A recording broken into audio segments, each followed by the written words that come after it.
You can imagine my concern anytime that's going on in this county, particularly when it involves one of our own people. Lee County Sheriff Mike Scott opening up about a chaotic case involving one of his own deputies who barricaded himself inside his Buckingham home, threatening his own life and deputies too. This all started on Tuesday night when deputies responded to Mark Young's home on Cemetery Road after getting calls about a disturbance. And all new tonight, 4 in your corners Carl Fortier explaining what went down inside that home and why the sheriff says Mark Young is lucky to be alive. Carl?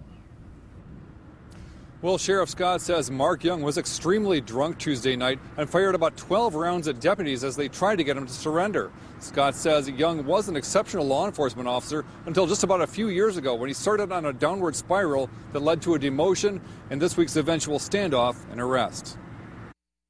You won't be able to see Mark Young's mugshot. The image is protected by Florida statute. But Sheriff Mike Scott says Young served honorably in the Marine Corps from 1993 to 97 and was hired by the Lee County Sheriff's Office in 98. Unfortunately, we started to see a little bit of a decline, and as you know, a couple of years back, he was demoted from sergeant to deputy. Scott said things got so bad his department made Young turn in his gun and badge, and he was in the process of being discharged when deputies were called to his home Tuesday night for a disturbance. It was probably better than a total stranger in terms of us knowing his background versus not knowing. According to a report, Young appeared highly intoxicated and armed with a rifle and handgun, firing about 12 rounds at deputies, taunting them as they scattered. He's lucky to be alive.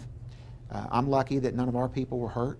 And it could have been worse. One of the rounds actually struck the house of another deputy who lives nearby. After several hours of trying to get Young to surrender, the SWAT team took him down with a gun which fires a non-lethal but incapacitating round. We spent a lot of time shining the badge and he tarnished it for us, and it's sad. I don't know what happened to the guy. Young was immediately Baker-acted and arrested just today. Scott says he is talking to detectives. Today's arrest shows that whether you're hiding behind a dumpster or a bush or a badge, you're going to be charged accordingly. He's being charged and treated just as anyone else would be.